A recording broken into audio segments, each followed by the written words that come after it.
የባህር ዳር ደሴ ሀገረ ስብከት 10ኛ የምስረታ በዓል በድምቀት ተከበረ። ጥር 24 ቀን 2018 ዓ.ም የባህር ዳር ደሴ ሀገረ ስብከት 10ኛ የምስረታ ዓመት በኪዳነ ምሕረት ቤተ ጸሎት በታላቅ መንፈሳዊ ድምቀት ተከበረ። ጥር 22 ቀን 2018 ዓ.ም የባህር ዳር ደሴ ሀገረ ስብከት 10ኛ የምስረታ ዓመትን ለማክበር የአዲስ አበባ ሀገረ ስብከት ሊቀ ጳጳስ ብፁዕ ካርዲናል አቡነ ብርሃነ ኢየሱስና የእምደብር ሀገረ ስብከት ጳጳስ ብፁዕ አቡነ ሉቃስ ከባህር ዳር ከተማ አየር ማረፊያ ጀምሮ ደማቅ አቀባበል ተደርጎላቸዋል።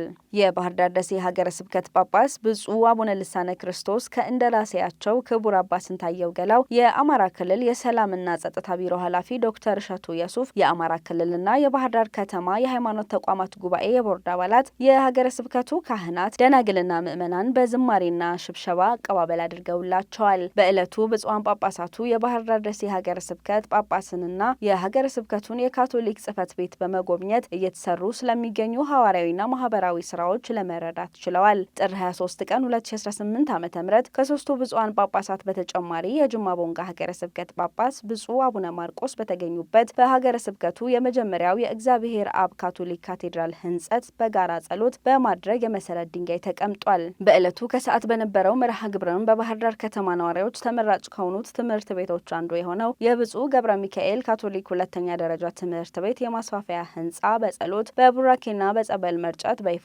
ተከፍቷል። በመርሃ ግብሩ የተገኙት የአማራ ክልል ትምህርት ቢሮ የባህር ዳር ከተማ ትምህርት መምሪያ ዶክተር ሙሉ አለም አቤ ትምህርት ቤቱ ተማሪዎችም ሙሉ በሙሉ በማሳለፍ የሚታወቅ መሆኑን በማመላከት በከተማዋ የመጀመሪያው ደረጃ 4 የሚደርስ ሊሆን እንደሚችል ጠቁመዋል። የባህር ዳር ደሴ ሀገረ ስብከት 10ኛ ዓመት ክብረ በዓል ዋዜማም ካህናት ማህሌት በመቆም አክብረውታል። በዋዜማውም በኢትዮጵያ የቅድስት መንበር ተወካይ ሊቀ ጳጳስ ብሪያን ኡዳግዌ ተገኝተዋል። ጥር 24 ቀን 2018 ዓ.ም የቅድስት መንበር ተወካይን ጨምሮ ብፁዕ ካርዲናል አቡነ ብርሃነ ኢየሱስ ከባህር ዳር ደሴ እና ከጅማ ቦንጋ ሀገረ ስብከት ብፁዓን ጳጳሳት ጋር በመሆን የ10ኛ ምስረታ ዓመቱን ክብረ በዓል መስዋዕተ ቅዳሴ አሳርገዋል። በክብረ በዓሉ ቃለ እግዚአብሔር ያሰሙት ብፁዕ ካርዲናል አቡነ ብርሃነ ኢየሱስ የሀገረ ስብከቱ እረኛ በርካታ ተግዳሮቶችን በማለፍ መንጋውን እየመሩ በመሆኑ በኢትዮጵያ ካቶሊክ ቤተ ክርስቲያን ጳጳሳት ጉባኤ ስም ምስጋናቸውን አቅርበዋል። በክብረ በዓሉ የተገኙት የቅድስት መንበር ተወካይ ሊቀ ጳጳስ የሀገረ ስብከቱና የጅማ ቦንጋ ሀገረ ስብከት ብፁዓን ጳጳሳት፣